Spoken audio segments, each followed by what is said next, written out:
Abhimanyu in the Chakra Vyuha. The 13th day of Kurukshetra doesn't begin with thunder. It begins with calculation. Drona, teacher of princes, master of war, wants one thing today. Yudhishthira. If the Kauravas can seize the Pandava king, the war breaks at the spine.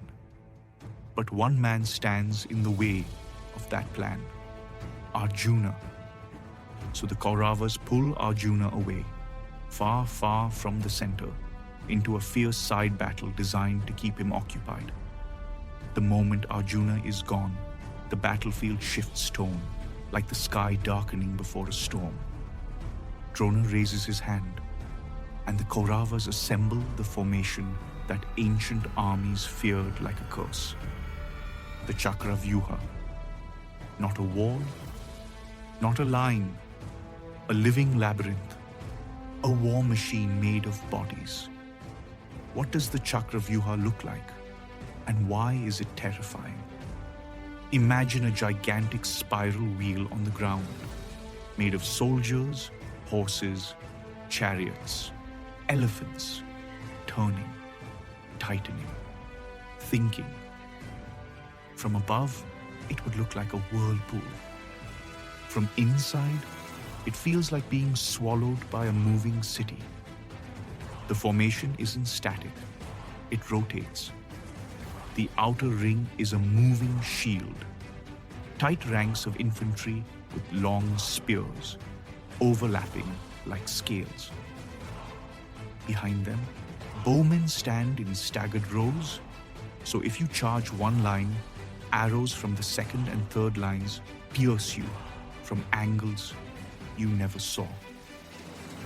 Between the rings are corridors, inviting gaps that look like entrances until they close and become traps.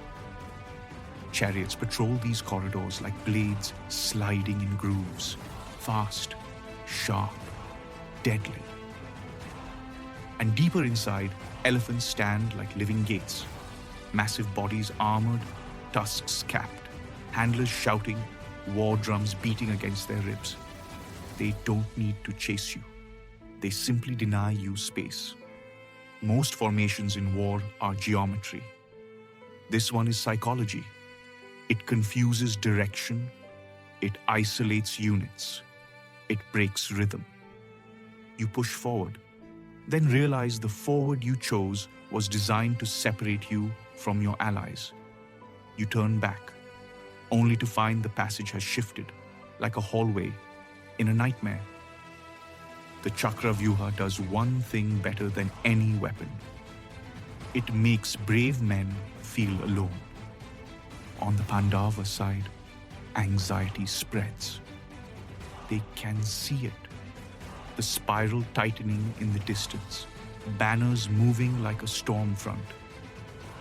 Yudhishthira's commanders know the truth. If they can't break it now, the center collapses. And then a young voice rises, clear, steady. Abhimanyu, Arjuna's son, still young enough that some hearts flinch at the idea of sending him into the mouth of a trap, yet already carrying the calm confidence of a born warrior. He says simply, I can enter. There's a painful catch. Abhimanyu knows the method of entry, but not the full method of exit. Still, he doesn't hesitate. Because today isn't about survival. It's about duty. The plan is desperate and simple. Abhimanyu will break in, and the Pandava warriors will surge behind him through the gap before it closes. Abhimanyu touches the earth, offers a silent prayer, tightens his grip. Then his chariot storms into the Chakra Vyuha. Abhimanyu enters the living wheel. The ground shakes under his charge. Dust rises. Conches scream. The first wave hits him like a tide. Spears thrust. He slips between them. swords flash. He pivots, arrow already flying. A chariot cuts across his path. He fires, shattering the yoke, and the chariot slews sideways, blocking its own line. For a second, the spiral stutters. Abhimanyu sees it, an opening, but it's not a door. It's a blink. He times the rotation like a dancer stepping between swinging blades. And then he's inside.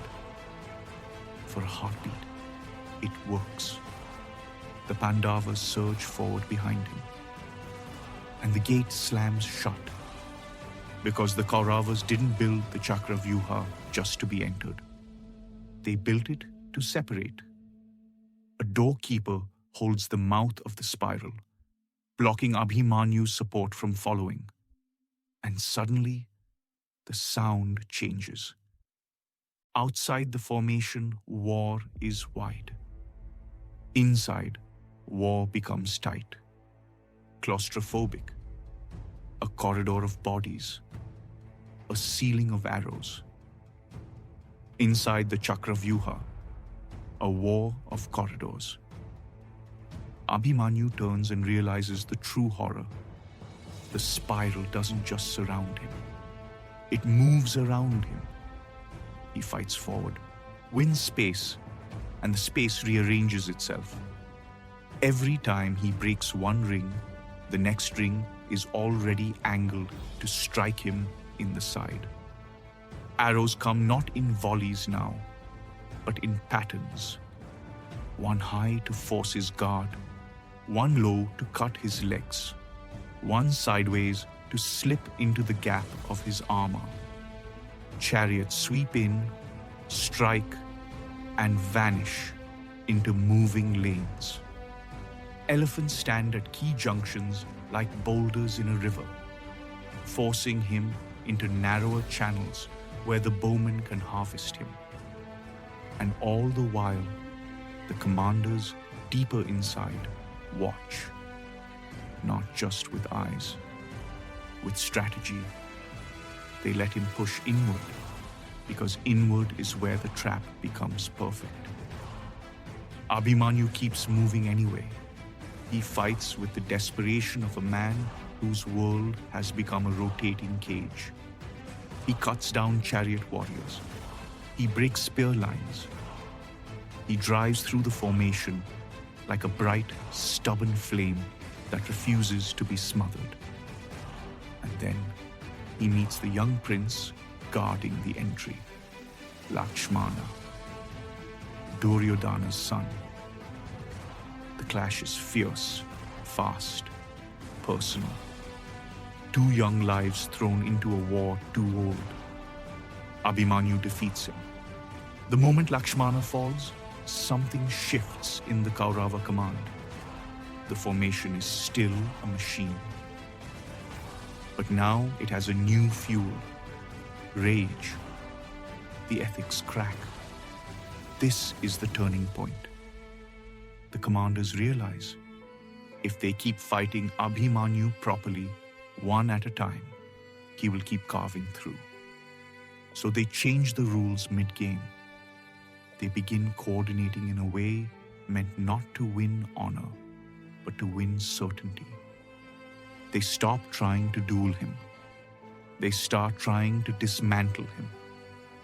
A chariot rushes him from one side to draw his attention. Another slices from behind. Spearmen rush in not to kill, but to lock his movement for half a second, just long enough for the archers to target his exposed shoulder. Then comes the deliberate cruelty. They target the structure around him. They smash his chariot, kill his horses, break his bow. They don't just want him dead. They want him helpless first. So the story of his defeat is not he fought, but he fell. But Abhimanyu refuses to give them that satisfaction. He keeps fighting. He grabs a sword. It's knocked away. He fights with whatever the battlefield offers. And then, in the most unforgettable image of the episode, Abhimanyu tears a chariot wheel free. A wheel, symbol of motion, symbol of wars, turning fate. He holds it like a shield and swings it like a hammer. He is no longer a prince in a chariot. He is a lone human being inside a spiral of steel, using the wheel of broken machinery to beat back legends. For a moment, the Chakra Vyuha, this perfect rotating trap, seems unsure what to do with a boy who refuses to behave like prey. The dust around him thickens. His breath becomes visible in the grit. His arms tremble from exhaustion. His body is wounded, but his eyes still burn with the same decision. I will not stop. And this is where the tragedy becomes unbearable, because Abhimanyu doesn't die in a clean duel. He dies in layers. First, isolation. Then exhaustion. Then numbers. The Kaurava warriors converge. Not as individuals seeking honor, but as a closing fist. Abhimanyu is struck from more than one direction, over and over, until the wheel in his hands feels heavier than the world. He stumbles, not from fear, from weight, from the sure mathematics of many against one. He tries to rise again. He does. And then he is struck again, and again. And then, finally, when he is already battered down, when his weapons are gone, when his strength has been scraped to the bone, the last blow comes and the final cruelty arrives. He is wounded, he is exhausted. Drumasena, Dusasana's son, steps in when Abhimanyu is already surrounded, already battered down by 6 warriors. Then Abhimanyu succumbs to Drumasena, and the battlefield doesn't roar in triumph. It goes strangely quiet, because even enemies understand what they witnessed. A boy who entered a formation designed to be a graveyard and fought like a grown army. Abhimanyu falls inside the spiral. And the spiral keeps turning. That's the most chilling part. The Chakra Vyuha continues to rotate, banners still moving, chariots still sweeping their lanes, as if the machine must pretend nothing sacred has been broken. Outside, the Pandavas feel it before they hear it.